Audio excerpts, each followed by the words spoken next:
Hey everyone, welcome. uh,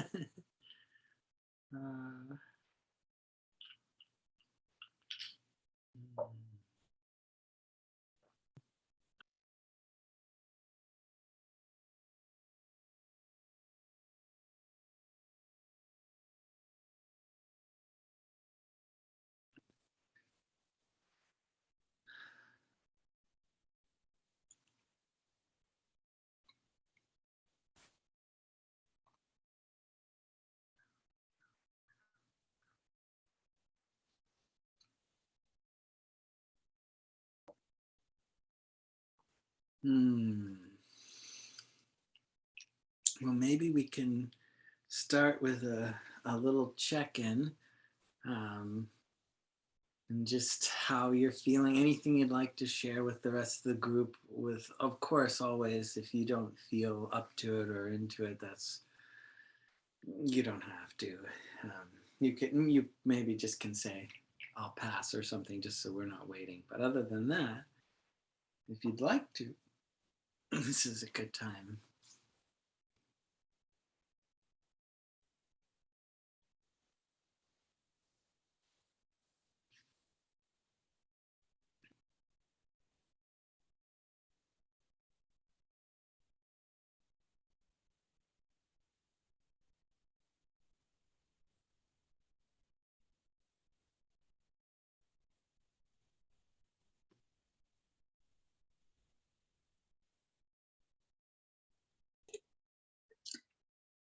I'm feeling excited and warm and tender and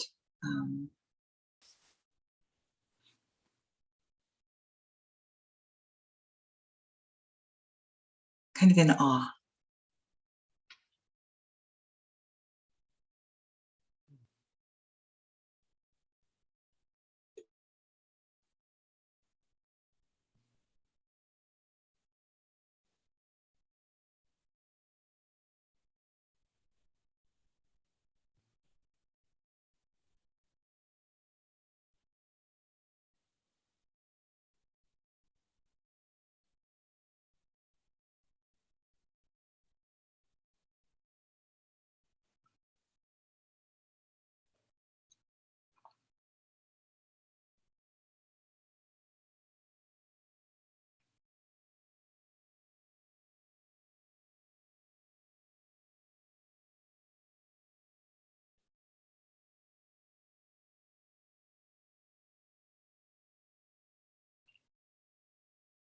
And I also just burned my finger on the charcoal.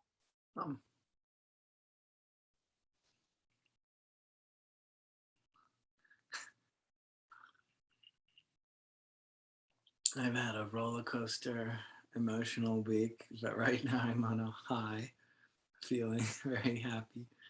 But it's funny, I was driving along today and a pebble just came flying and like stuck it. You know when it goes into your glass and creates a little thing? And it didn't break through, thank goodness, but it's just enough to make a little chip. And I was like, hello, protectors. You know, it's just like, whoa. Um, I don't know. But I'm in a good mood, very, very cheerful for, just appreciating. I just got to see a dear friend who's, his he and his family are almost all vaccinated except for one of his daughters needs their second shot, but I haven't seen them for the entire time. And he's like my childhood best friend, and it was just so sweet because almost I went by, I brought them a pizza because, like, well, I can't really see them, but I'll just give them a pizza. And then they came out anyway. It was so sweet. And then we gave a big group hug before I left, and it was such a great feeling. I was like, oh my God, I didn't, you don't know how much you miss something until you get to, yeah. So that was amazing, really tender.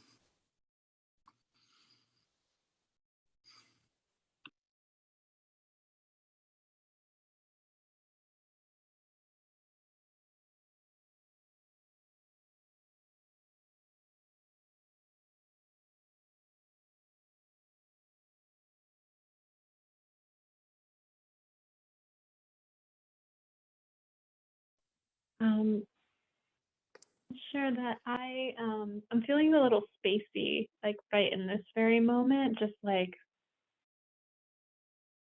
kind of coming into my body and um, holding that.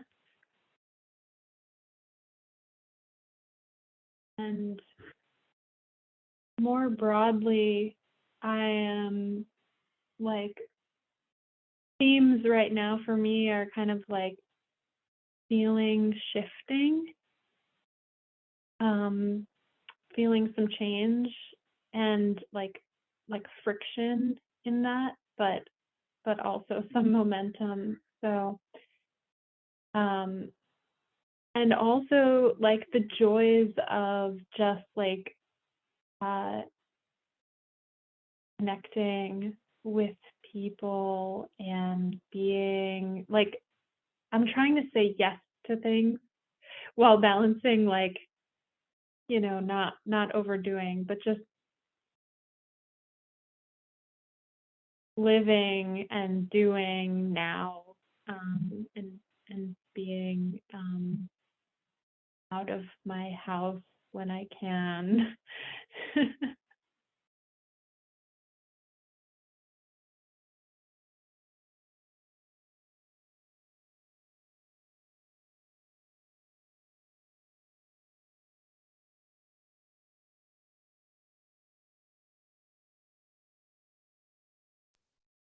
I'm going to pass respectfully.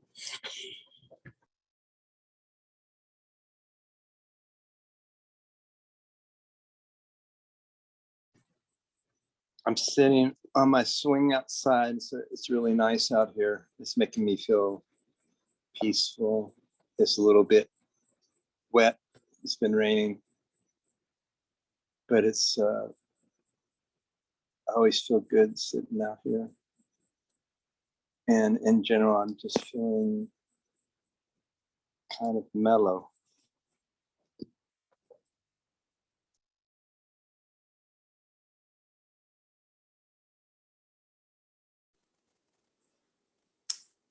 I'm feeling poignant and tender and yet almost joyful. During our sitting, I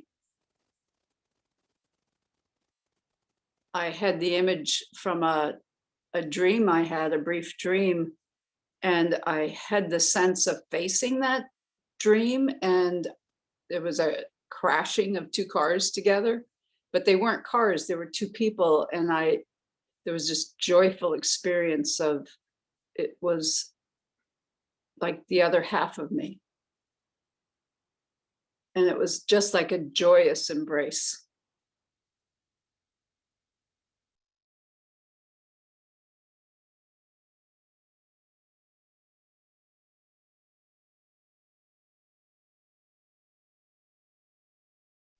And I'm having device fatigue, so I'm trying not to look at the device, and I feel like too much device time.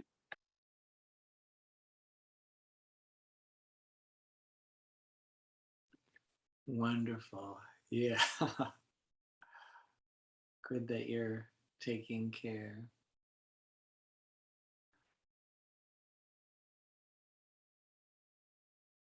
I love that image, Lynn. It's like, I don't know, I kind of remind me, had that song, Dave Matthews song, Crash Into Me. It's like Crash Into Me. But also the embracing one's whole self, intimacy, melting the obscuring ice of self-hatred. I don't know if that resonates, but just thought that was neat that you were. It does. Mm.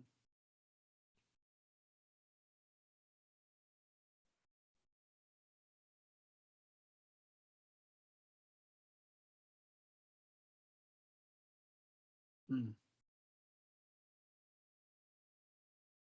It is August 17th. I just want to mark the incredible passing of time and just notice all we've been through. You know, before when we started this, Ilana was not yet married.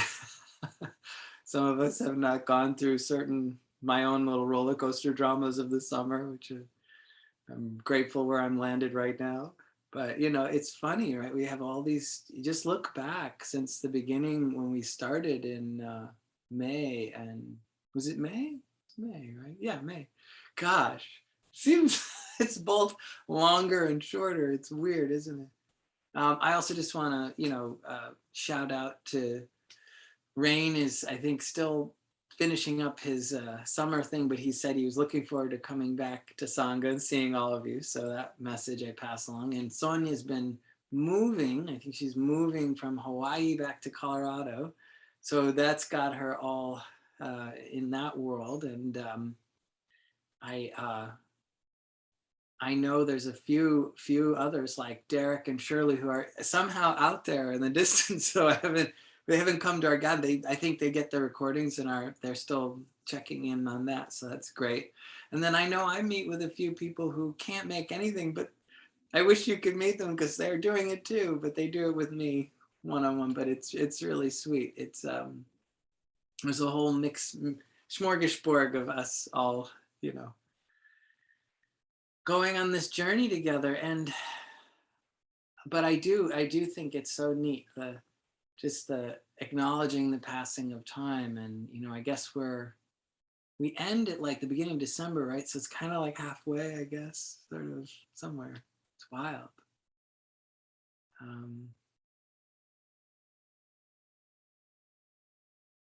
And in this journey, we're exploring these teachings. We're getting a sense of this embodied approach of the 21 gestures, which is meant to be a support for us to see our whole life as our practice and our meditation, the living dharma or the living sadhana, the daily practice being what's happening in our life. And how do we make use or utilize that profound teacher that we all have, which is what happens and how we get to work with that. And so just a nod to the personal journeys of each of us, that each of us is doing it just right for us. There's no right or wrong way, but in the sense that we get these teachings and then we can apply them to the real point, which is our life, each of our lives, your life. And that's true for each of us. So I'm really enjoying being a part of a Sangha that focuses that way. I really get a kick out of it. It's like, I love seeing each of our journeys and hearing little snapshots, and I feel community, and I feel like we have the right end of the stick, in terms of view and practice and compassion and for each other and for ourselves. And whatever each of us needs to do, it's so great for me to unlearn some of the more sort of general structures I learned and grateful for too in Shambhala, all that forms and all, it's great. I learned so much in that, but also there was like this very I think I've said this, but this kind of like curriculum centric approach, it's like, well, are you going to the next thing? Are you doing their sitting? Are you, it's like focus on the material. And while I appreciate the respect for the material, I also just love kind of being free of that. And like, you don't have to compare yourself to anyone else. You don't have to think, am I doing it right? You don't have to think, you can really be like, well, what's working for me? And what am I going through? And no wonder I'm doing this or doing that. And it's all part of it. And I just want to, I think for me, it bears repeating again and again, because we are creating a new culture, at least for me anyway, and in the one guiding the discussion and everything, it's like, right, that's what we're doing. That's what I want to do.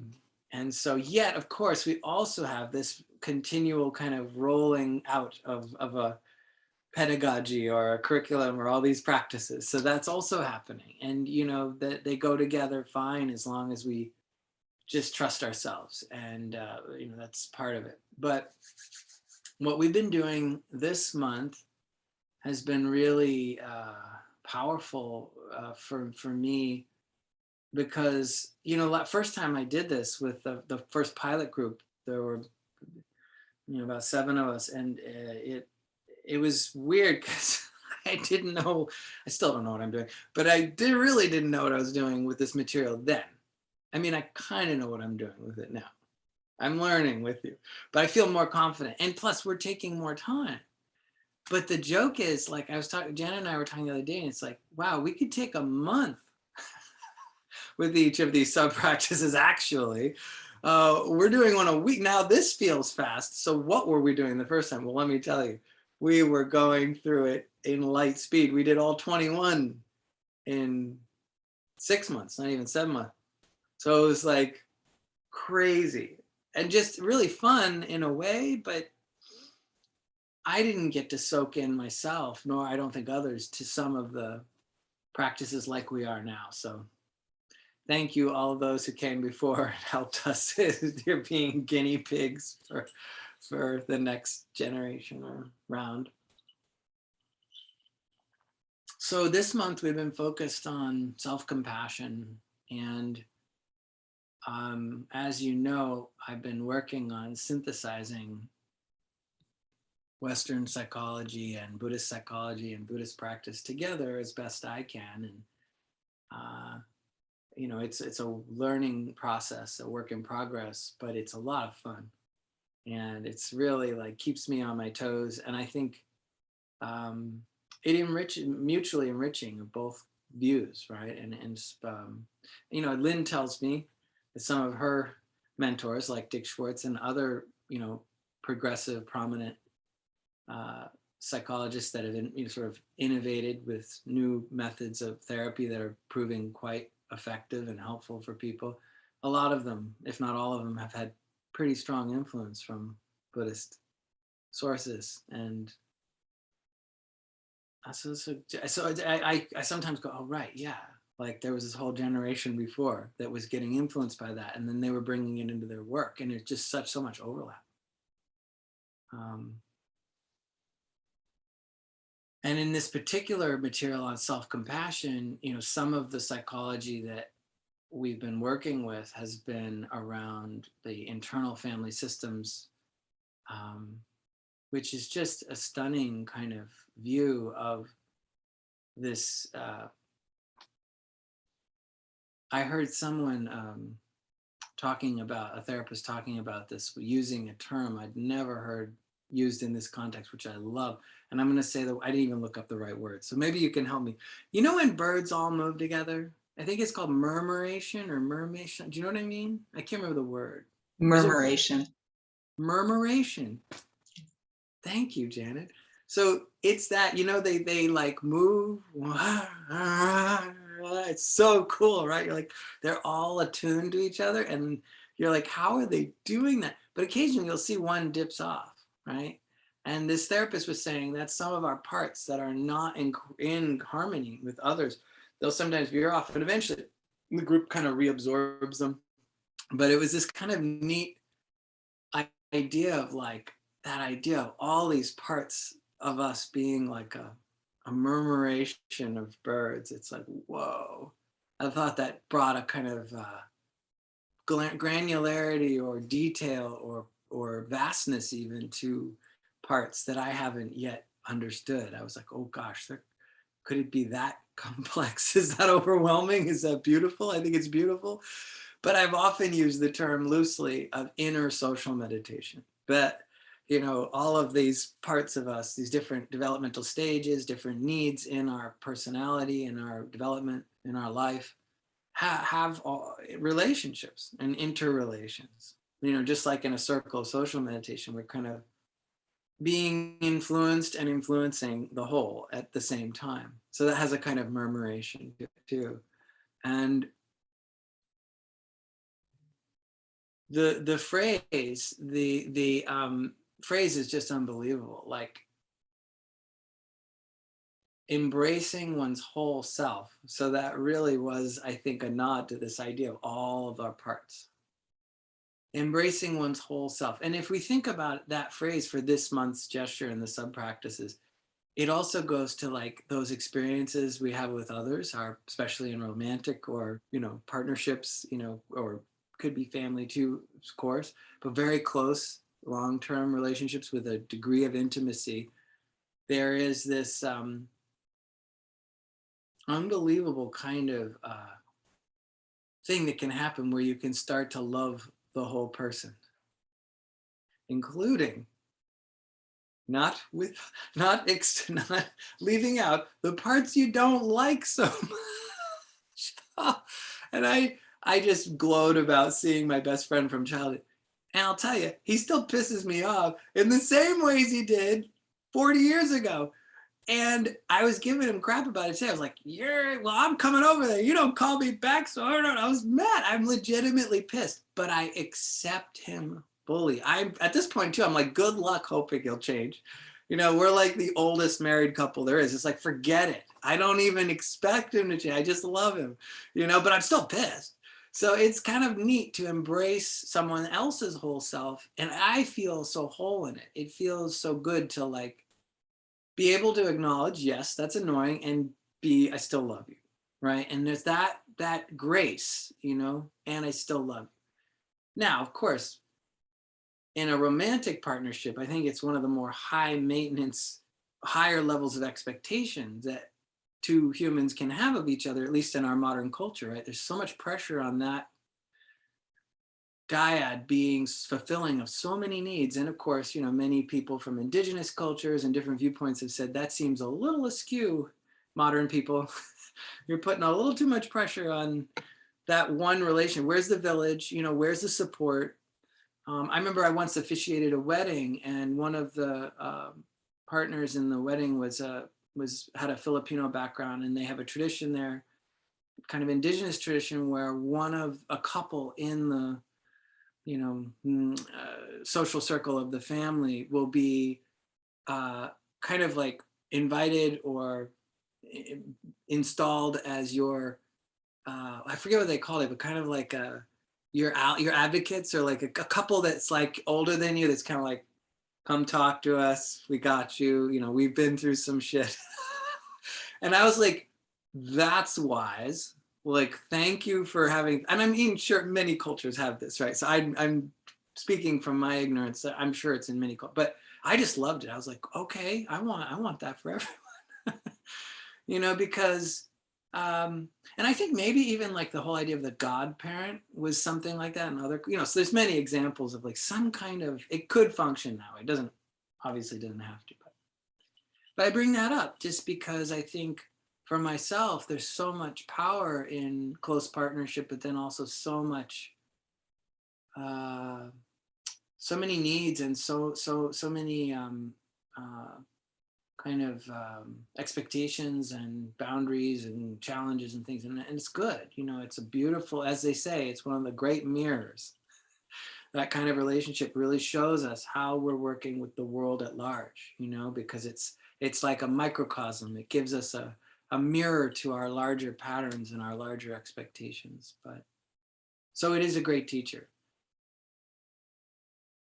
And learning to love a whole person doesn't mean giving up our boundaries, our expectations, our desires, our needs, our wants even. It just means that we're willing to practice loving the whole thing and kind of working with workability. So some of you may know I now correct myself. I want to redact my former statement that I used to teach on the path of relationships. I want to redact this. I cannot teach on that. I know nothing about relationships. I am a novice, a 48-year-old, completely humbled person. So I don't know anything about it. I'm like, what? I don't know. Tell me what you do. What, just two of you, six of you? I don't know what people do these days. What's going on? I don't know. I have no idea. But I'll say this much. I know about intimacy. And that's what I should have called it. That's what it was about the whole time, path of intimacy. And it's not just romantic. It was friendship. It was based on my connection with my family, my friends, as well as romantic. And I was like, you know, those things still hold true to me. Some of the things that I was learning and sharing that I'd been taught and I'd learned. And the basis or the foundation of it, just bringing into work we're doing with self-compassion this month here in the Subpractices, is the tiger level or the foundational level of intimacy. And this might sound kind of oxymoronic, but the first quality was friendliness.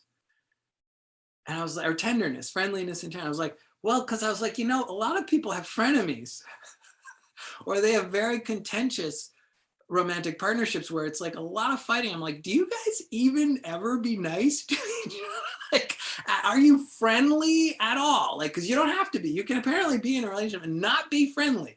So like, I'm like, that's a starting point that we should not assume of ourselves or anyone else. And I thought, well, that is foundational, because if there isn't friendliness or tenderness, right? It's not a friendship. You can call it whatever you want. We have a conflict, non-averse conflict dynamic together. It's like, okay, fine, you can call it whatever you want. You don't have to call it a friendship. But if you call it a friendship, shouldn't it have the qualities of friendliness? Anyway, that was my starting point. Friendliness. But if you just have friendliness or tenderness, there might be a fear of working with challenges, of being honest, of having needs and boundaries, right? You just always want to please. And that could become very codependent or circular, or ultimately lose life force and not really be intimate, just sort of polite. I agree not to push your buttons and you agree not to push mine. And we bury our feelings and deal with it on our own. And it's like, okay, that's friendly, sort of, but it's lacking honesty. So honesty is fantastic, right? And honesty is like, hey, you know what? And my friend, the one I just talked about, he and his wife developed this great thing. They have a practice they call in the spirit of honesty. And so they can say anything after that phrase. And I love it. They're like, in the spirit of honesty, dear. And they say the most intense things to each other. But with love, they do have friendliness, I have to say. So it works. Here's the problem. If you just have honesty without the friendliness, I just already discussed that. That was that kind of contentious relationship where everyone's very honest, but there's no tenderness. And then it could get brittle. It could just be kind of harsh. Now, when you couple the two together, friendliness and honesty, that produces the fruition of the tiger level of intimacy, which is called workability. Right? So when you have friendliness coupled with honesty at the same time, then you can say something really honest with tenderness, with respect. Or you can be really honest as an expression of friendliness, or you can be really friendly while you also share saying, in a way of friendship, part of your friendship can be that the way you say the truth is really gentle and also really kind to the other person, so they know what you're really feeling. You know, that produces workability. Why? Because when you couple those two things, it's not brittle and it's not codependent. It has this kind of dynamic to it, and there's learning that can happen. It has both poles, right? The friendliness can kind of balance the what could be the harshness of honesty, and the sharpness of honesty can kind of balance what could be the kind of numbness of just being nice and not saying what you feel. So it's workable. The workable is a word. Apparently, many people credit Trungpa Rinpoche with its entry into the Oxford Dictionary. Apparently, he was one of the people using it the most. It is now a word, but it wasn't. But workable is definitely something I think we all know, right? It's workability or workable. And it just means that there's growth possible, that the dynamic is healthy enough. It's functional. But it's a little more than functional, right? Functional sounds so clinical. It's like functional. It's like workable. Like it has a sense of, could be some softness to it. It's not just functional. It's also nourishing, maybe. It works, it works on many levels. So that backdrop I wanted to bring in, because we've been doing these practices and they are about how are showing up in our relationships. And I'll just say personally, for me, this is cutting edge stuff for me, like in relationship, you know, to be there for myself and to really feel my needs. And, you know, because I tend to go out into the other, oh, what can I do for you? And it's such a relief. I don't have to think about this guy anymore, this schmuck. I can be like, what do you need? But then if I'm like, what do you need? Like, well, I have feelings and I'm scared to share because what if you don't want them? You know, and then it gets really real, right? But then the other person gets to really show up for me. Now that may not be your thing, right? Maybe you're really good at saying your feelings. I've seen people like this, by the way, too. I know they're out there. You might be some of us where they're like, I can tell you exactly what I need, but I'm not thinking about what you need, not even a little bit. And that goes too far, right? So it's not one is not better or worse, but it's just about balance. Okay, so that's the backdrop, but I think it's helpful because again, this is the living sadhana. It's what we do with the gestures that they come into our life, that's why we're doing the whole thing, to have a good life that is spiritual and enjoyable, hopefully, as best as possible, full of meaning, full of compassion and love, and maybe some wisdom too, which is beautiful, meaning, you know, again, all kind of cycles around. So what method have we been using to achieve self-compassion? Well, this goes back to the teaching that we've explored around the polyvagal theory, trauma, the idea of nervous system safety. That if your nervous system is not safe, if you're in activation, your body can't digest, can't take in nutrients, you can't heal wounds, you can't sleep properly, you can't use, you know, your bodily processes are not working properly. Wow, like that serious, like not just theoretical. It's not like your view's a little funky and or you have some quirky points of view. No, we're talking about real physical health is not sustained. So when we're activated and we can't get into the rest and digest, the parasympathetic nervous system, when we're safe, we can't actually heal, rest, absorb nutrients, etc. And no wonder a lot of people have chronic pain and a lot of, you know, issues that come about because we're not able to let our body heal because we're in hypervigilance at a low level. And remember, it's on a spectrum. You don't have to be ready to kill someone to be activated. You can just be kind of like always a little like hyped, right? You don't fully feel safe in your body, and that's enough. It doesn't have to be. Now there are degrees, right? There are degrees, but even a little bit can stunt or interrupt the full process of health in the body. So I love knowing about that because obviously I'm not a medical trained person, but I love hearing those research and those things and see that spectrum, right, between physical health and emotional and then spiritual health. It's really one spectrum. It's not like these very compartmentalized things. So going back to this first thing, how do we feel safe in our nervous system? And I'm saying that's the foundation of practice. So, you know, we talk about aliveness. Whoa, I'm alive. You're alive. We can see, we can hear, we can feel. Things are always changing. Whoa. It's always now. Life is always dynamic. Wow. Who am I? Who have I been? Oh yeah, and what am I working with right now? And what do I want to, how do I want to live my life? All these important things to be familiar with. And then we dive in. By the way, I was doing that yesterday in the ocean. Oh, so fun. Highly recommended. I kept doing it. I was like, I've done it 3 times. I'm going to do more. Because you feel yourself, I would go through the state. And then when you really dive in, it felt so cathartic. I really recommend going in the water doing it. It's so fun. Plus, I just love being in the ocean. Anyway, right, that was salt water. So good. So we get in touch with ourselves. We're committing to something, but now we're ready to practice. Like those 3, remember, those 3 are like at the very beginning of any sadhana liturgy. They'd be like the first sort of page, right? You know, they'd be like little stanzas that are arranged variously from different authors in the Buddhist world. And they would be like, you know, and you say them, you know, this one 3 times, this one 3, you know, it kind of it's all there. In our approach, I am really, you know, those chefs that deconstruct, like deconstructed hamburger. and you're like, eat it, and it doesn't look like anybody eating it. It's like, that's a hamburger, but it's like, you know, or whatever. So like, I mean, probably much more fancy than that, but you know what I mean. That's kind of what this is like.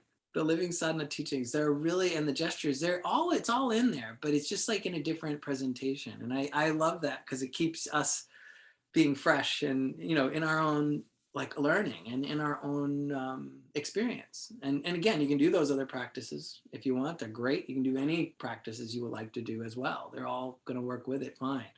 But this is just a way of kind of getting more familiar with how it works for us and how it shows up in our life. So we've been working with the safety, nervous system safety, and that's what comes in on the fourth gesture. The first part is this really important resting. So maybe we'll just do that for a little bit and actually do it together, and then we'll move through the next stage. So again, this is very somatic method. It's not at all heady. There's no words. You know, there's nothing wrong with using them, but here I'm cradling my head in one hand. My other hand is on my heart. I have the two arms are kind of intersected for support, and you can do it however you want. And then I tend to like, personally, I rock a little. You don't have to do anything. I'm just giving suggestions, but I like that. It's like a little soothing. Also, the eyes are closed generally. You can have them open if you want. But if they're closed, we're kind of working with an awareness of the visual field, which has some kind of, for most of us, and it's okay whatever your experience is, but some of us have some kind of light or undulating, gentle, light, you know, depends how bright the room is. But, you know, if you were to look at a bright light through your eyes, you would see a lot of red. But if it's just a mild light, that's fine. But it's generally a soothing kind of field of light. We're including that. We're including any tenderness of touching our chest and our temple and cheek. And then if we can, dropping the shoulder, letting the head fall into the hand that's supporting it and letting the neck completely relax. It's just a further way. And these further ways here are generating the cues of safety in the nervous system. Believe it or not, these are very direct communications to a part of us that's not conceptual. There are many ways to do it. This is just one, but shoulders are down. And when you let the head go into the hand, your shoulders and your neck is elongated naturally. So that's part of the power of it.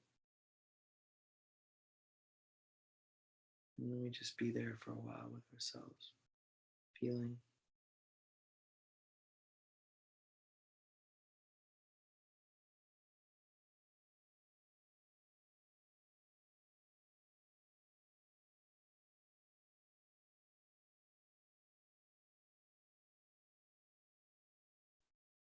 There are little waves in this. You might notice your shoulders dropping like another notch, or you might take a sigh where you hadn't, or you might start to feel a little sleepy. All of those are actually really good signs. They mean we've entered into the rest and digest safety. We also talked about adding vocalizations. You could say the vowels A, I, O, U, or or ah, or just a natural sigh like any kind of vocalization that you connect with. And what that does is helps us kind of bring our energetics of speech and the vibration of that into a sense of safety and relaxation, soothingness.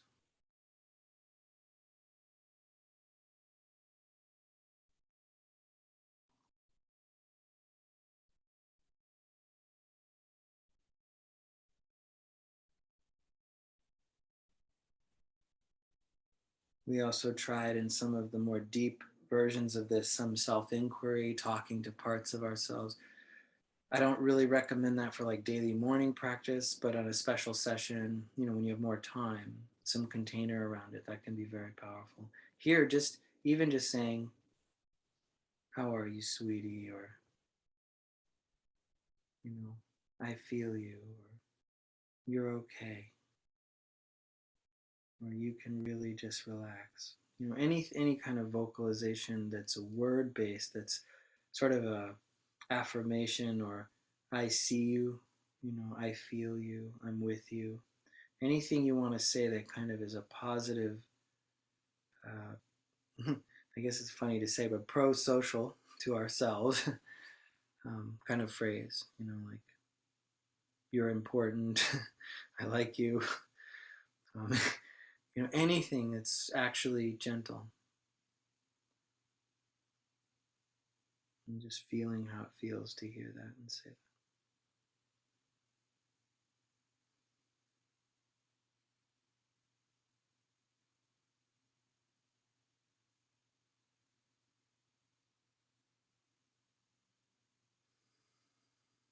So this has been the entry point, and then you can either stay in this posture or you can move to your meditation posture with a hand on your heart.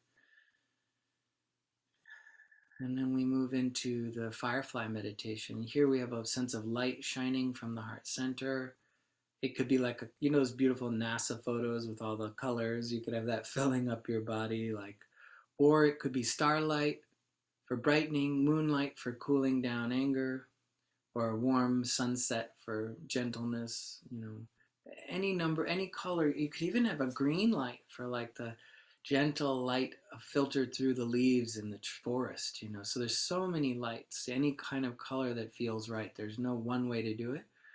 But the light shines and does fill up the body like it would fill up a glass, so that we feel in our inner body, our inner sensations are being surrounded by this gentle light.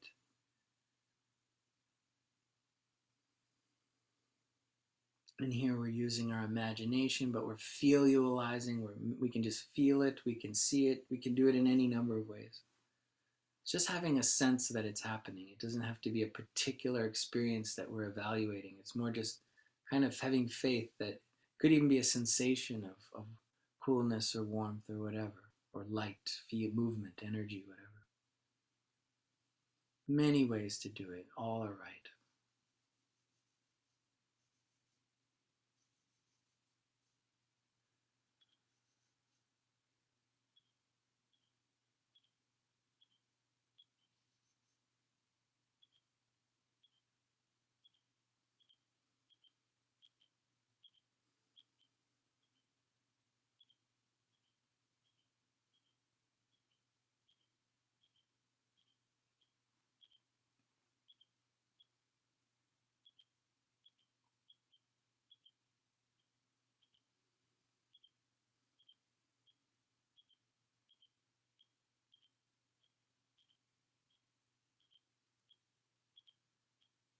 So as we're filling up the body, there's kind of like a body scan, right? Where we're moving through the body, maybe from our feet up, or you can do it in all at once, or, you know, it doesn't have to be, it's up to you how it feels helpful. But at some point we want to have a sense of the whole inner body is filled up with light, and therefore any emotions, any thoughts taking place in our subjective experience are surrounded, subsumed, immersed in this light of kindness.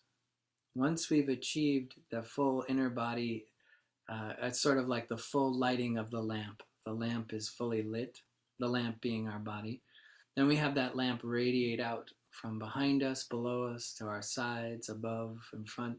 And again, not measuring how far. It's not really about distance. It's more staying right here with ourselves, but just having a sense that the light does its own thing and goes on beyond our inner body into the environment around us.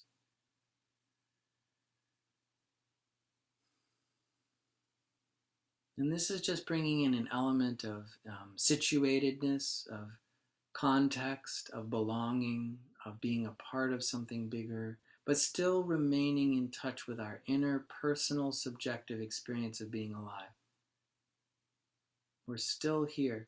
This is an anti-spiritual bypassing technique, because some people like to shine light way away from themselves, and they kind of go, forget me, I don't have to feel my icky stuff, and I can just identify with the distant light shining forever. And it's like, yeah, what about you though? So that's why we fill up the inner body. We stay here and we can spread a little. Both. That's very important in this method. No tricks. We're still staying with our tenderness, with our subjective experience.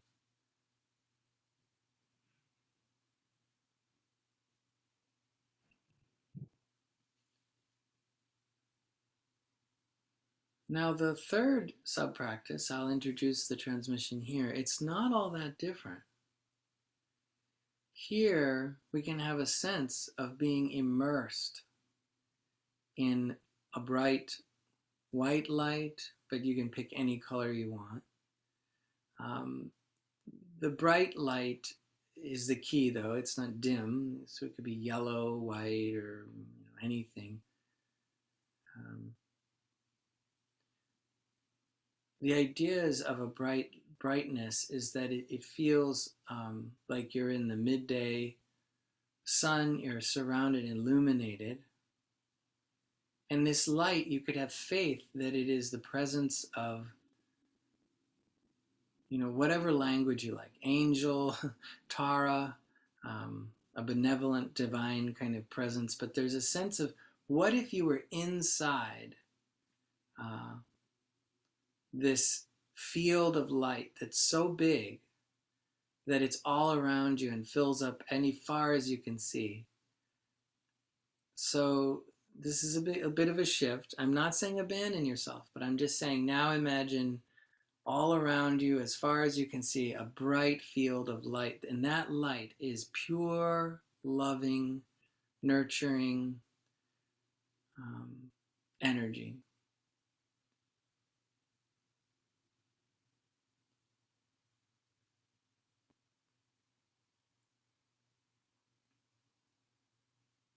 One way to imagine this also is that you again, you do not have to use this, but if it's helpful, you shrink down to the size of maybe your fingernail or even smaller, and you're inside of Tara's inner body or belly or womb, sometimes called the womb of the Buddhas. You're inside of Tara and you're surrounded by her divine light and love. So you get really small and you're inside of her. That's a feeling of safety for some people. For others, to be like, what? I don't even know anything about her. I don't, so don't worry about it.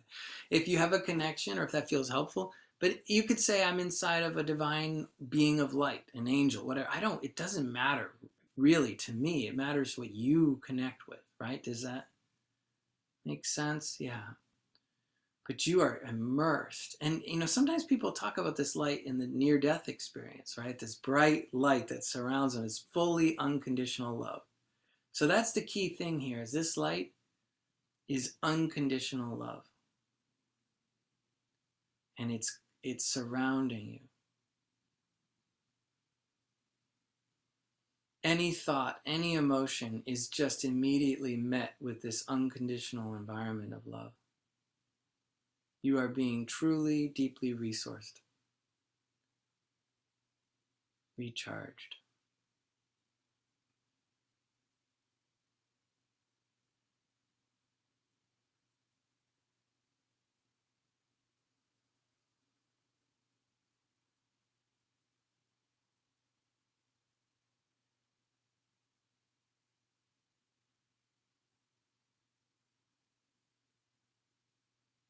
I just want to add that this light is so intelligent that if there are protectors in us or parts of us that are afraid of being surrounded by this loving light, even that's not safe, this light can communicate directly to any part of us and say, it's okay, you're fine. And you can really feel that it's not trying to make you feel anything, but it sees you exactly as you are, just like this benevolent light that could witness you unconditionally without ever losing faith in your goodness, no matter what.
So this third practice, I thought we could discuss it a little bit. It was a short guided meditation. Well, I'm going to have us do it again after we discuss without me saying so much. So you have a little more time to play with it on your own. But before we do that, I would love to give everyone a chance to ask any questions about it or clarify anything. Make sure you know how you're doing it or what makes sense for you.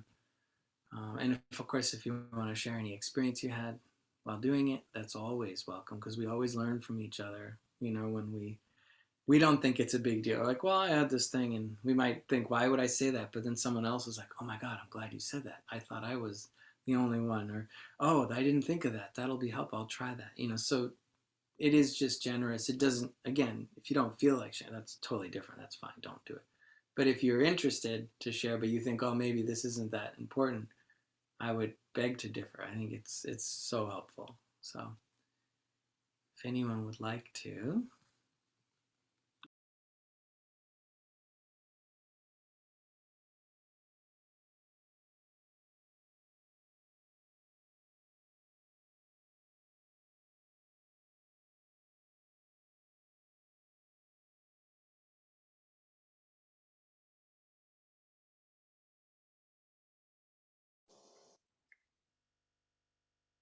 Well, what's on my heart these days is my oak tree outside my home, which is a huge, huge, huge laurel oak. I've lived here 25 years, and that's one of the reasons I so love this place. And it's been dropping more and more limbs. And so yesterday I met with a tree person, and they said it's time to cut it down. And this morning I had an awareness that trees, and for the last 25 years, this tree has been almost my mama. You know, it's been very nourishing and loving and protected my children and me and my family, and my kids and grandkids have played in it. We've swung in it, you know. And in this practice, I had the feeling first of just being, embracing this huge oak tree and it embracing me. And then I had that sense of the light surrounding us. So I first had, you know, the light within me and the sense of the light and goodness from this tree, and then the light surrounding us.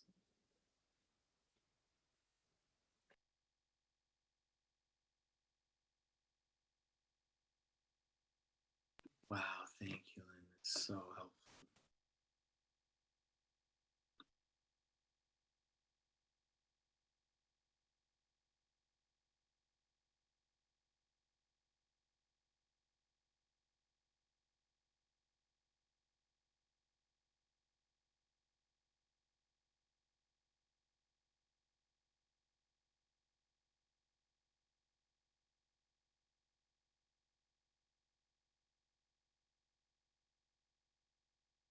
I felt a real transition in working through these practices this evening. The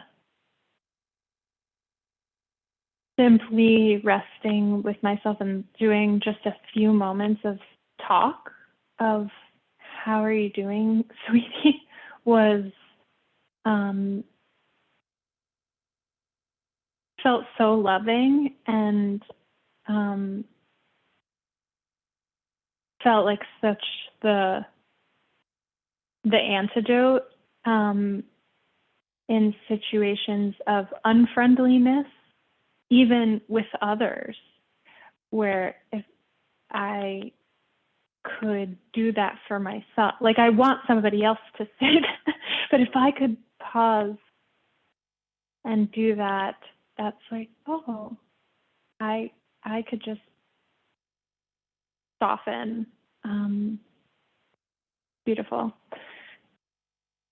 And transitioning to Firefly, I was kind of inspired by the sun setting at the moment, and was picturing a very soft light, and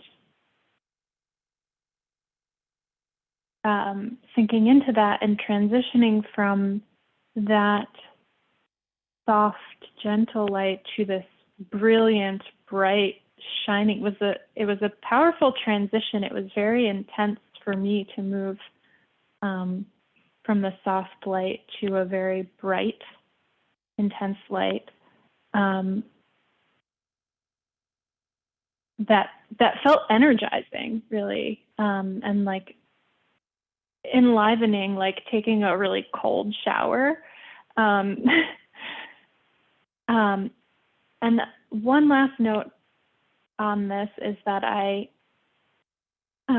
was picturing myself in this bright light. At some point, I noticed that I felt connected to the image of myself on a beach, and just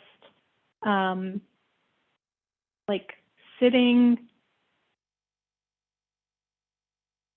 with nothing on me, just light on a beach. And I realized that maybe I'm doing something where that I'm pushing it like further from me and not holding it in my body by envisioning this image of myself somewhere else, and not envisioning the light like right just from me.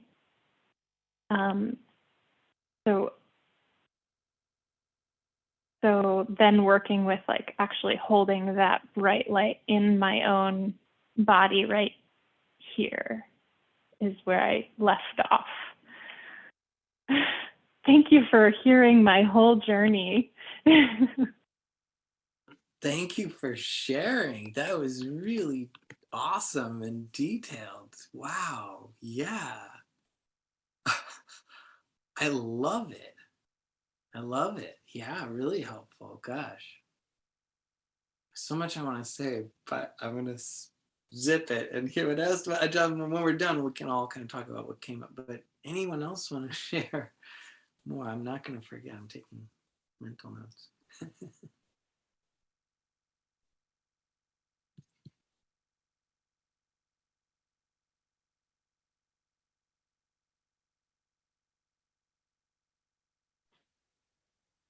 Do you think is it wrong to like a feeling like I'm getting to know Tara better?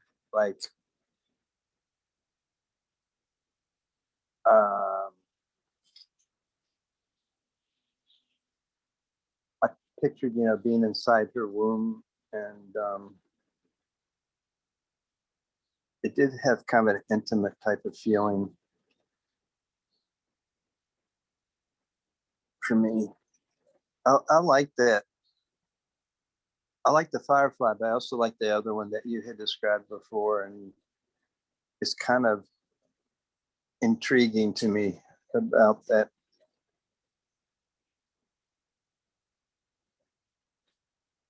But it does feel a little bit strange still. Maybe I'm doing something wrong.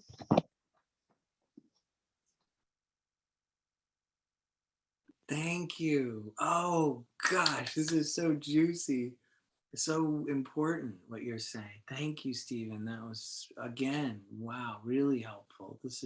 You are all filling out a more full picture of the journey of these, and how do we relate to these and as who we are. Oh, very good. Okay. Hoping we'll all kind of remember all these points, but I still think, yeah, anyone else want to share before we discuss?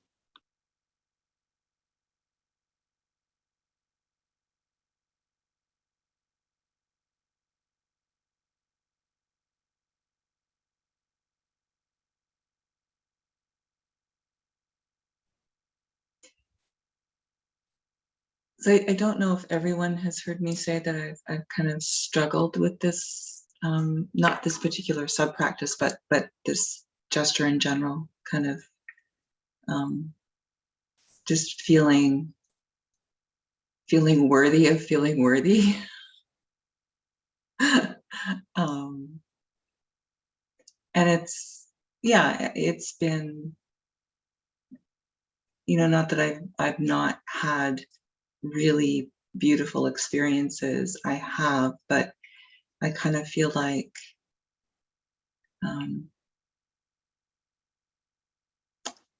it's been a journey to feel worthy of feeling worthy. And it's, I don't know, I guess maybe just in the last month or so, it's started to feel a little bit easier. And there have been days in there where it has been difficult, but tonight I actually have a wall hanging of Tara right in front of me. And I have a candle that I light underneath. And just the way the candle was flickering tonight, I feel like I was kind of cheating with that, being bathed in this warm light coming from Tara. It was really there. And it was like it's like, come on, that's a really tiny candle. There's no way that it can be glowing that much and that high. It's pretty magical.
Wow.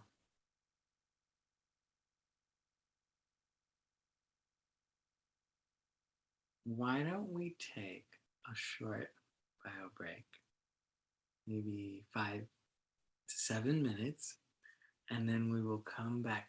There's so much that you all brought up. I'm like, oh boy, how far do we go down the rabbit hole? How much time do we have? I don't know. You have to keep an eye on me. I'm counting on you to hold me accountable too. I gotta be like, wait, I can't talk about everything. But anyway, let's take a 5 to 7 minute break and then we'll come back, okay? All right. See you shortly. Sorry. Yeah, I'm so sorry to hear about your tree because it's like a family member, right? It's like, yeah, oh my God. Ah, yeah, that's a lot. Um, yeah, so that's just where I wanted to start, was just acknowledging how that is a family. I mean, to me, a family, that's really serious. And I remember the tree that outside my house was a weeping willow. As a child, my father had hung one of those giant swings from it with a big board. We would go on. I was like, oh my gosh. I mean, I still to this day have an affinity to weeping willows because, you know, it's just like they were draping around me, surrounding me. They feel like they're hugging you, kind of. I want a weeping willow. I'm gonna plant one anyway. But yeah, so trees are very special, and they're, you know, of course, there's an incredible book or Radio Lab, I know, did a story on it, and other people have talked about the way the mycelial network of mushrooms and trees and the way they all heal each other and communicate and send each other nutrients. I mean, holy moly. So big part of life. Talk about life. They are part of life and really beautiful, healing, powerful teachers and protectors and all of it.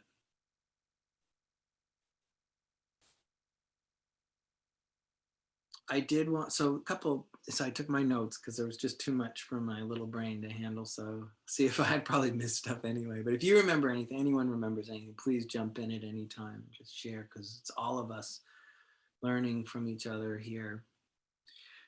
From a perspective of the Dharma teachings, I wanted to talk about this idea of the unconditioned pure object of refuge. So that's kind of a technical term. But the idea is that you can have, you know, the beautiful thing about, so say for myself, like visualizing my father, though his physical body has been cremated and he's no longer here in that form, when I imagine him shining light to me, I definitely feel blessings and power and connection. And it's so that's called a pure object of refuge because it's unconditioned, meaning it doesn't rely on the 5 elements. That doesn't mean that a tree or anything that does rely on the 5 elements can't be a pure object of refuge, but then it's technically called a conditioned pure object of refuge, just like any of us to each other. We're pure objects of refuge, but we're also in conditioned bodies. Now, our subtle bodies technically are unconditioned pure. So it gets confusing. I mean, but you know, I just thought I'd throw in that kind of stuff because it does show up a lot. And there are all these teachings about purifying karma and purification and confession and all these things that come in the Nundro, often associated with Vajrasattva, who's a male Buddha. I just think it's interesting and quite obvious that we're starting with our first Buddha being a female and, you know, the mother of the Buddhas. And I just think it's important in this time of patriarchy where Buddhism, for me, it needs a reckoning with all of that needs to be dealt with properly and appropriately because it's been imbalanced for far too long. All the great masters in history were feminists. Padmasambhava, Dogen, they said a lot about how women are totally, they would even, you know, Padmasambhava said women are better have a better shot, you know, I don't know, he went a little bit, but still Dogen would say, respect the female practitioners equally to the men. So like some of the greatest luminaries were definitely well outside of that kind of toxic masculinity or patriarchal stuff, but we see the damage that toxic masculinity has done in our world right now, right? And we wonder why we're in a, you know, people talk about a rape culture or denigrating misogyny all around. And well, of course, if you have, you know, men who are given a lot of power, socially generated power, and then they also have a tremendous inability to feel their heart conditioned into them and expected and projected, and you know, they're beaten if they're too tender and all these horrible things like, ooh, we got to stop that stuff. So, you know, oh, sorry, I'll get off my soapbox, but you get the point that I just think that it's neat that we have, this is how it appeared to me as like, okay, so it's Kuan Yin, it's Tara, you know, that's, and also there's another thing here is the divine feminine, the divine mother, the notion of Gaia, the way we have had a positive association with nature and mother nature. You know, isn't that interesting? We just know to say that. And even in cultures that were very patriarchal. So I tend to think that is a promising thing. And also an empowering thing to the female paradigm or identity, the idea that right off the bat, our primary representatives are representing women as Buddhas right away, but also, I mean, I just think it's needed, but also I think it's also in the teachings, and I think it needs to be emphasized. And I think also the Divine Mother, they do sometimes they call Tara the mother of all the Buddhas, or Prajnaparamita is also sometimes called that. But really interesting, these super important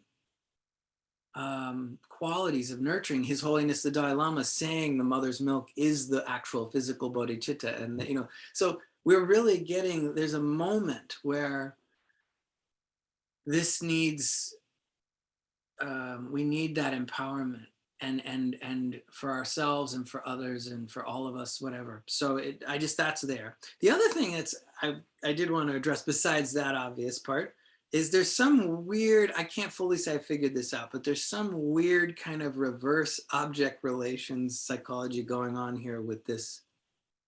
It's a divine reparenting. And again, I would need help probably from Lori and Lynn and other well-trained psychologists among us, people who know more than me. But I have kept being haunted by that with this progression. There's something in here about divine reparenting. And what I mean by that is that, again, pure object of refuge, your parent was not necessarily divine, or they're just a person and they did their best. But especially the idea of mother,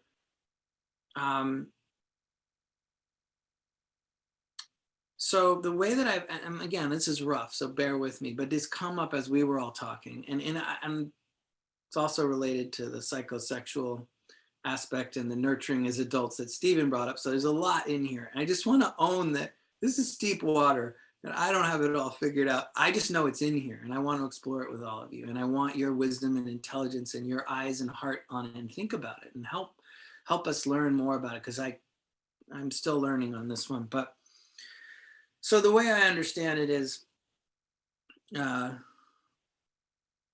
this is a strange order, but this is the way it seems to be, that in object relations, you start with an undifferentiated state. I would say in the womb, you're actually, so we talk about as nature. Well, our mother is nature, and we are as nature in her womb. So we've talked about as nature, of nature, in nature, on nature, as the 4 stages of, you could say, individuation / or non-duality. And this is, it's getting really complex. So I'm going to try and rein myself in, because we will not have time to discuss if I get too deep into all that philosophy. But let's just say that the undifferentiated state, when we are a little one, a little fetus in our mother's womb. By the way, the first light we see is the closed eye, the red light coming through the eyes, right? That's the first frequency of light in the mother's womb. So that's also part of why we have that in the first subpractice. It's physiological divine reparenting of it's like, how do you, there's a reason that happens. I don't know why. And people, science, materialist science will say, well, the red spectrum is the shortest wavelength, and it's like, yeah, but why? Why is it that way? Why does it be the one we see? You can't just say the sky is blue because other colors got reflected. It's like, why does it do that? I don't know. It's like there's endless questions, right? So it doesn't matter to get into that too much, because that's in rabbit hole. But I'm just saying, I take it a little more like, I believe in innate symbology, that there's no accident that it's red, that is the shortest wavelength that we see first. Like, there's something to it. There's a holistic, I believe there is a kind of natural intelligence in phenomena, that in the expression of life, the first gesture. And I really see that. My gosh, if you go into nature and you look at the woods and you look at trees, you look at birds, there's natural intelligence everywhere. So grass blades, the trees that bend around things, like something's going on. You don't have to call it a name. You can call it God. I don't have a problem with that. But you could also just not call it something and say, what is it? What's going on? Even if you call it God, I always laugh. What does that do for you? Okay, so you have a 3-letter word. Now what? What is it pointing to? Something beyond, right? So that's what the fun is. That's what the spiritual path is really about. It's like, okay, fine. But what does it mean to us? So that's reining myself in. You can see how hard this is for me, right? Okay. Undifferentiated state, being in the womb. So that's a non-dual state. you're one with your mother. I mean, literally the umbilical cord is connecting, right? And isn't that beautiful that that's really true for us? And now we have these belly button. I always laugh when I look at my belly button. Wow, that was doing something important. So anyway, that's real. The second state is called a transitional state in object relations. You're not quite undifferentiated. Like you might feel the bosom or the breast when you might know that you're suckling. And actually, the way I call this is qualities. I don't know if the psychologist would call it that, but that's from a Buddhist point of view, I would say qualities. So it's not transitional exactly as much as it is about qualities. Why do I make that distinction? Because qualities are emergent discriminations that don't rely on concepts. Okay, put that aside. So part of the suckling instruction and all of that was like feeling that sense of nourishment. But the firefly is the same thing. It's about nourishment. We're nourishing ourselves. The undifferentiated state we just entered into with the third subpractice. I'm sorry this is all out of order and confusing. I hope you're with me. That is back into the womb. Now that is actually about, believe it or not, energy and esteem, primordial self-esteem, belonging at all, existing at all, and you're surrounded by pure energy and esteem. So that's interesting. So pure esteem, and if we go to the firefly practice, pure nourishing, and then here with the first subpractice, pure safety.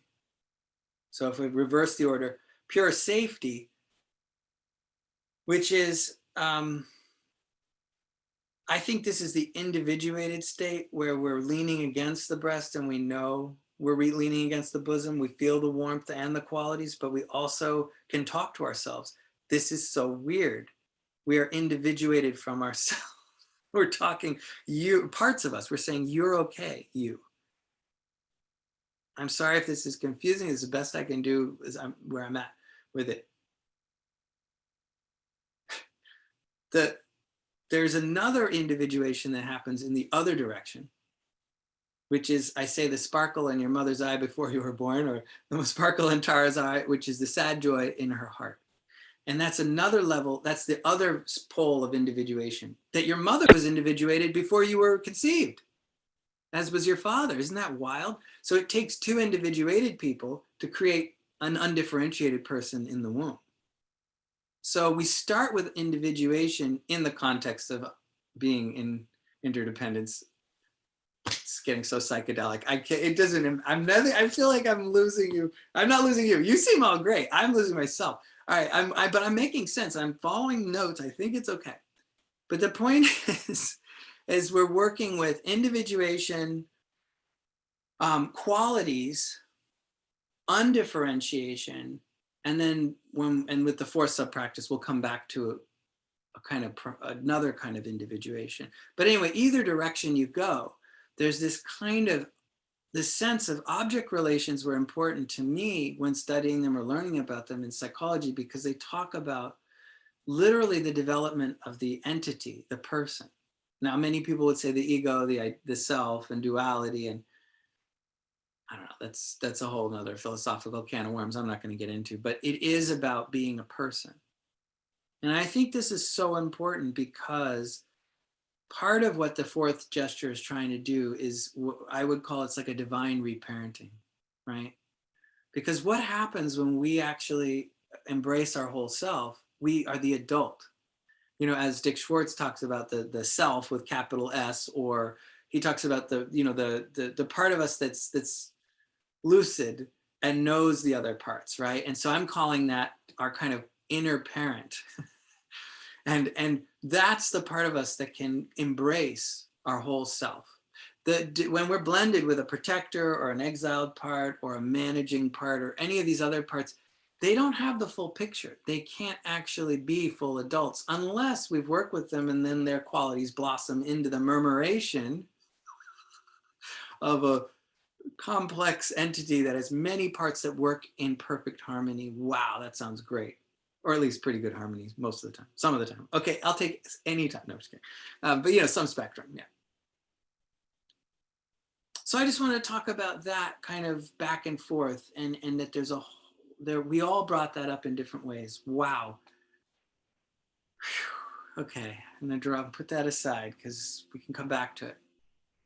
The other thing is I want to talk about was just, yeah, the psychosexual thing and divine reparenting, and Stephen, you brought it up, and I can relate too, like from, I don't know if this is like a male embodied perspective or not, but I know that both of us, being in these bodies and having this condition, like when I've done this practice, like where is that feeling of intimacy and like being close to Tara or being inside of her and Tiny even, it's like, is this okay? Like, I feel really warm and loved, but what's going on? Or are you my lover or my mom or what's, this is so confusing.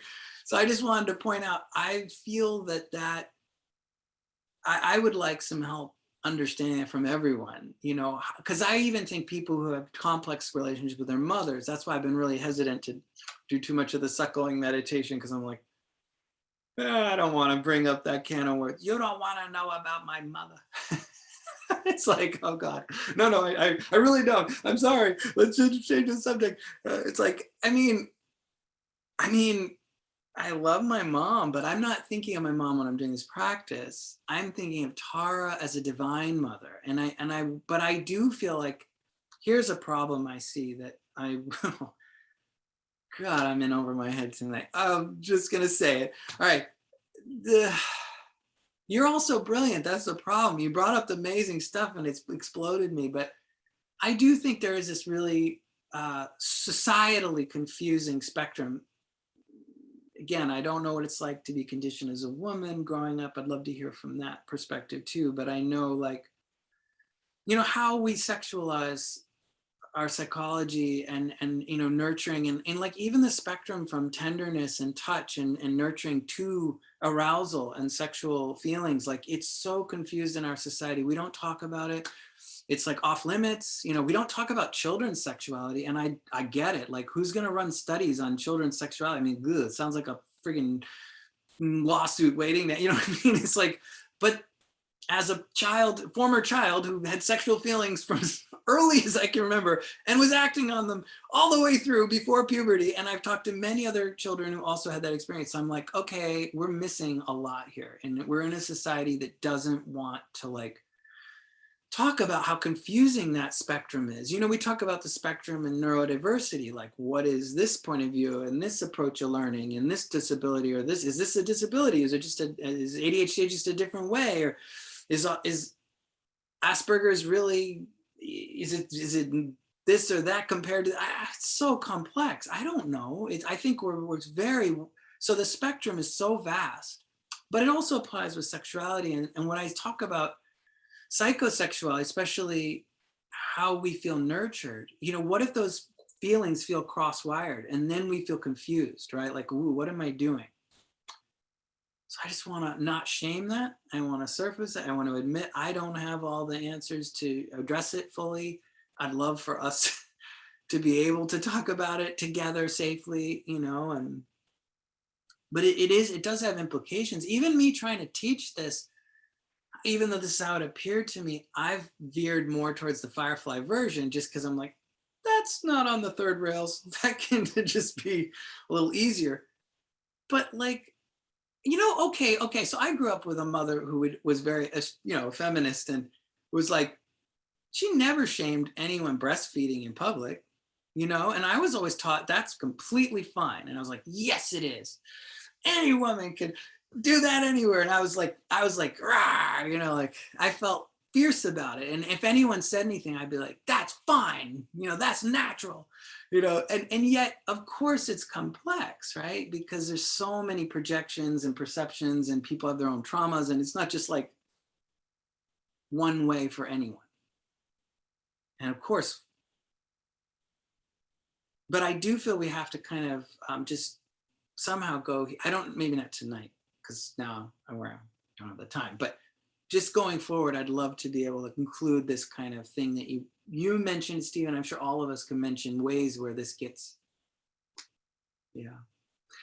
That is more than enough for me. The only other thing I want to say was protectors and self-love. Boy, sometimes our defense mechanisms, our protectors, the parts of us don't like us being really gentle and nice to ourselves. They get kind of pissed off and they'll throw obstacles, or you know those cartoons where they throw oil in front of the car? You're like driving there, and you're like the car spins out or something. It's kind of like that sometimes for us, some of us, when we start to feel safe or tender, it doesn't feel safe. If we're feeling safe, it could trigger us feeling like this is unsafe to feel safe because of our history or our protectors. And I just want to acknowledge that and kind of say, hey, I don't know, help me out, because I don't know what the best way to offer alternate versions, or how do we work with the protectors in all of this. So geez, maybe we're gonna have to look at all this stuff on Sunday. We need more time, so maybe we'll come back to some of these themes. And if anyone has suggestions or ideas, but those are some of the things I wanted to just bring back to everyone. Yeah. Just as someone living in a female body, and I sort of mentioned this last time in response to something that Stephen had said, that, and it's this gesture, but not this gesture. It's the whole cycle of the 21 gestures has really sort of given me an opportunity to unshame and begin to embrace all parts of me, including the sexual parts, which, you know, for me, again, it depends on the situation that I'm in, the person that I'm with in that situation. Is this sexual arousal, or is this just my life force wanting to live and create and be alive? Like, you know, and what you were, everything that you were saying about the confusion around all of this in society, like how sad is that there's part of us that is about giving life and being creative, is something that so many of us are ashamed of.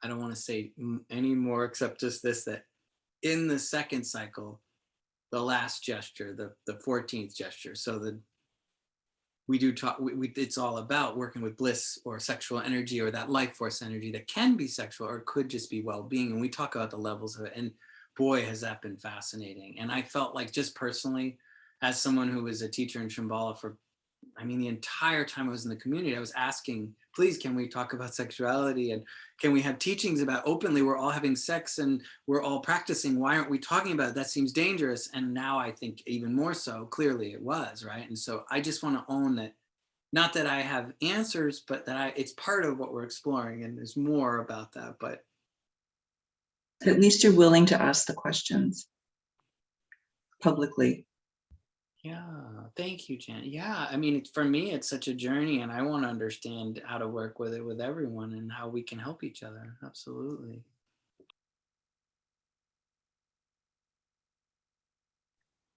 Nick, you're talking about reparenting. So if we're in the womb of Terra, then are you pointing to sort of a birth of a Buddha?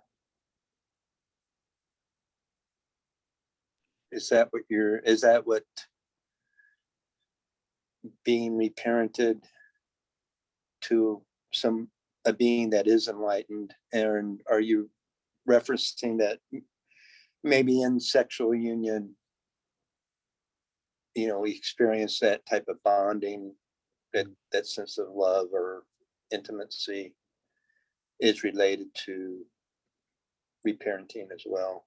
And yeah.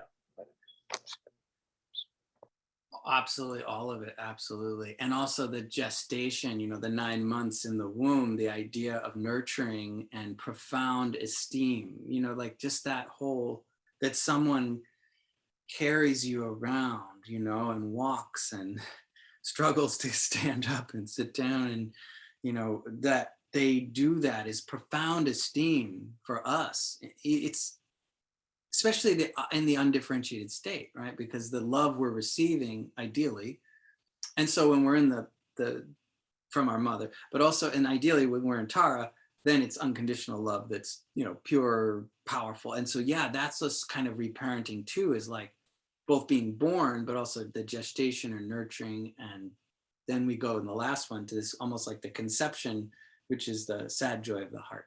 So yeah, there's all of it. It's all the stages. It's all in there. It's in there. But I like that idea, the birth of the Buddha, yeah. I'm just appreciating, Nick, you're bringing up the conversations and each of you contributing in different ways, just in terms of, just the energies of being human, right? I mean, we've been talking about vulnerability and tenderness, and now we're talking about sexuality and aliveness. We were talking about aliveness and life force, and the sense of joining and intimacy and masculine and feminine energies, which we all have both. And we have societal teachings, but we have our own teachings about it and our own dance of that within us. So I appreciate the transparency and the space to even explore this. It's very helpful.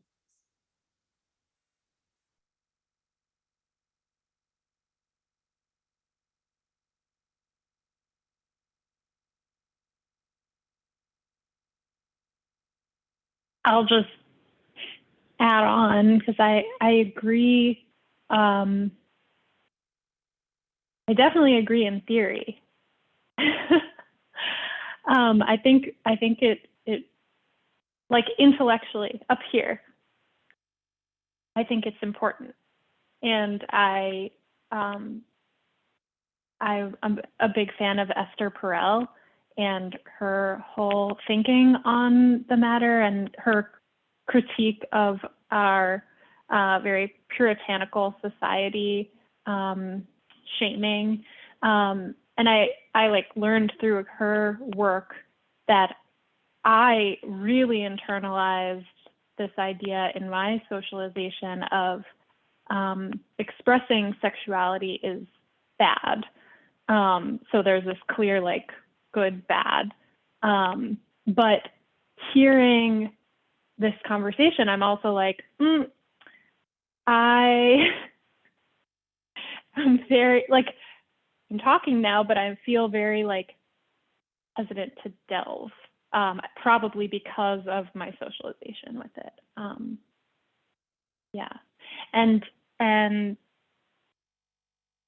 on Tara in particular, I think part of my resistance, I feel a lot of resistance to do any visualization with regards to a deity. Even the gesture to embody a deity is really like, I just can't do it. And it's, I think because I was raised Jewish and there's just no visualization of a deity, probably also in Muslim society, it's a little bit harder to connect with. So that's just where I'm coming from. Oh, Alana, that's so helpful. Thank you so much. And I just want to note where Lori did message us. I don't know if everyone saw that she had a minor emergency, so hopefully everything's okay. She's been dealing. But Alana, thank you so much. That is so helpful. And so I'm just grateful that you feel comfortable and sharing that. And one alternative, and because I really want this to be accessible for people. One alternative for the 13th gesture is not so much deity in the sense of like, Yewa or something. It's more like subtle body, the spirit. It's almost like if you could use the word spirit in place of deity, that's more how it's meant in the Tibetan. It's funny, the words aren't equivalent. They don't mean like all powerful divine being. They mean an empty form. And an empty form is a technical term, but what it means is a luminous form of awareness that has expressive power and creative power. So I use it that way, but I'm so glad to get the feedback too, because I want this to be accessible to absolutely anyone from any religion. And honestly, it's not saying you have to believe something. It's just saying we're talking about the subtle body. Now the gesture, just because it's kind of fun to know, this is actually about just activity, and this is about receptivity, masculine and feminine energies that are in each of us. And actually, it's really just about talking about how do we connect with our spirit and this aliveness that's in us that is our special qualities and our special gifts and our special challenges. So, and also it's all about the channels to the subtle body and the centers, and it's much more practical than it might sound when yes, I'm so glad you brought that up. Yeah, cool. So you don't have to imagine yourself as God, but just as like your spirit, like connecting with the inner subtle energy body. Yeah. But when it comes to the sexuality, I hear you. Like, I mean, it's such a, we live in a culture where many of us were not given a lot of examples of a healthy relationship to that energy. And I love Esther Perel. I mean, woo, so great. That's a great resource. Maybe we can share some of her podcasts. I just listened to one recently and it was so helpful to me. So I love that. One of the things I also want to say about psychosexual is I don't mean sexual intercourse. I mean the spectrum of energy from contentment to belonging to surrender to non-duality in our body. How do those experiences, and that can happen with non-physical, non-touch, not non-partnered activity. It could happen in a moment in nature. And one of the things I think is really provocative now, what I'm sharing, is that I'm proposing almost a decoupled energy, which I call bliss, which can be experienced in sexual intercourse and also can be experienced outside of that. And it's a spectrum of emotive, pro-social kind of resonances. And so it's really interesting. It doesn't have to mean like erogenous contact, right? In erogenous zones with physical interaction, like that, which is, I mean, it's important to be precise because we're talking about something that's so loaded. And so, but it can go into those too. And so it's like, it gets a little confusing, like, and I guess I'm just openly saying, let's explore together where we feel safe. And when we need a timeout, anyone can just say time. Because I'd rather we stay in a collective conversation that everyone feels safe enough to participate, rather than that something's getting to a point where it's like, whoa, I need a break and I think I'm gonna have to turn out or leave the group. I wouldn't, rather no one has to, I mean, of course you can leave. If you need to, that's great. Know yourself, do what you need. But if anyone needs a timeout on the topic or the details of it, please feel like that everyone has that power. Because if you want to talk with someone one-on-one about more intimate things, you feel comfortable with that, that's fine. If you don't, that's fine. But in the group, I just want to make sure that we're like doing this while still respecting each of our conditionings.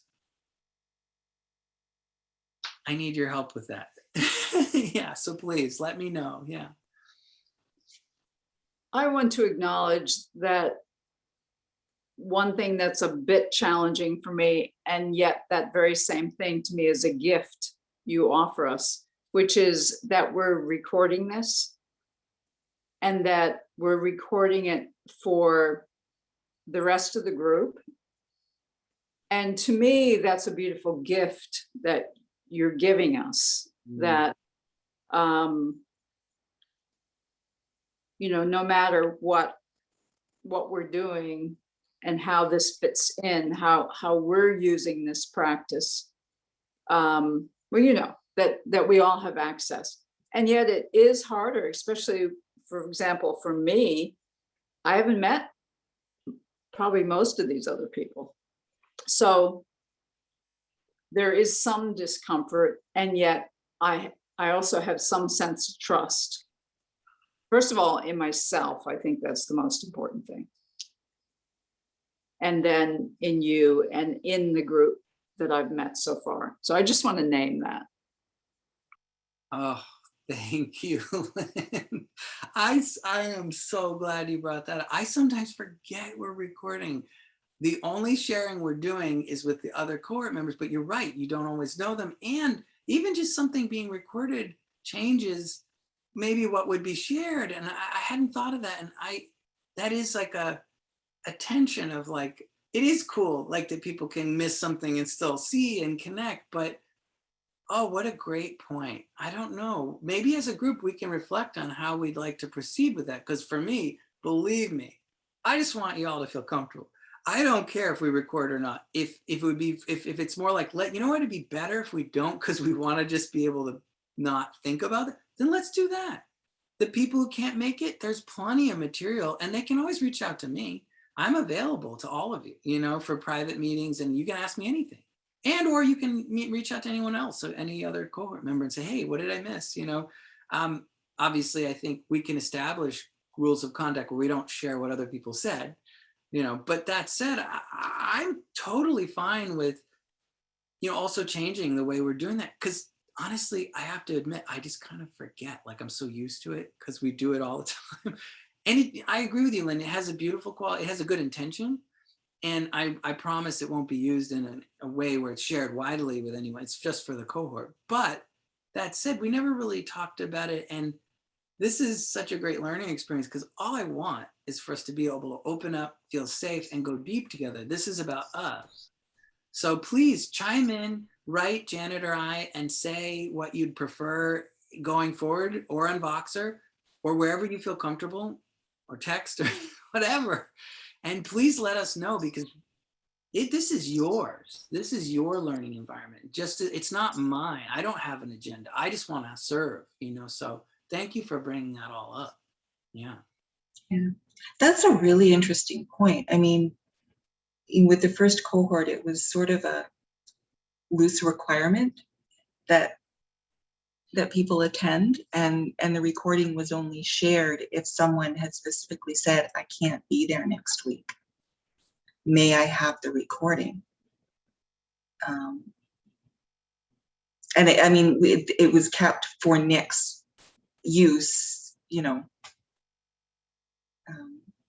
and really not shared otherwise. So, yeah. I find the recordings extremely helpful because I go back and listen over and over again, and I gain a whole lot from re-listening.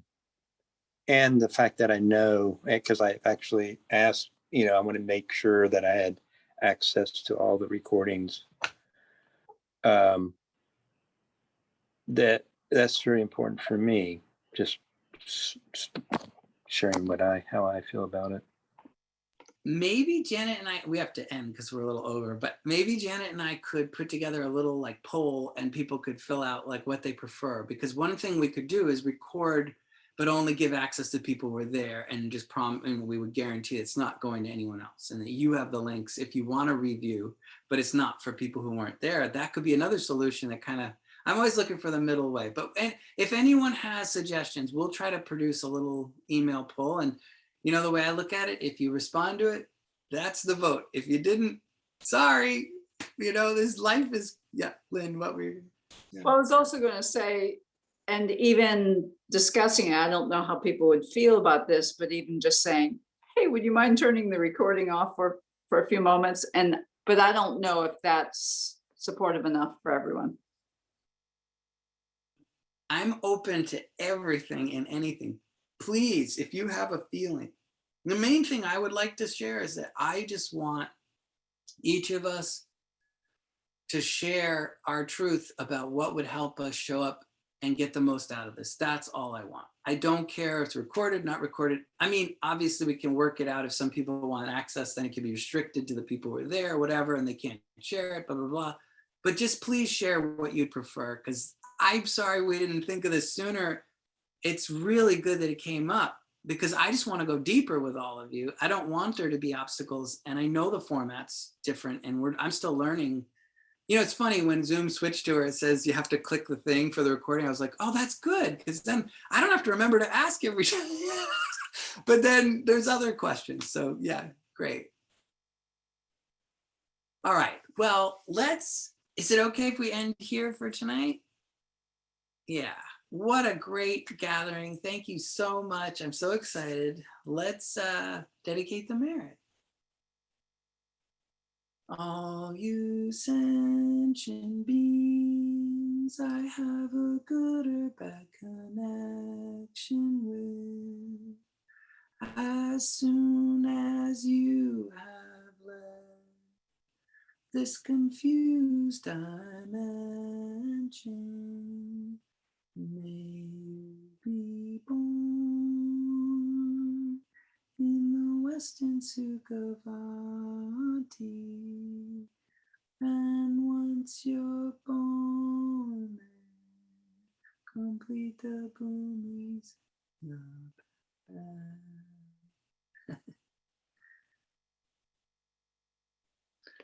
Have a wonderful evening.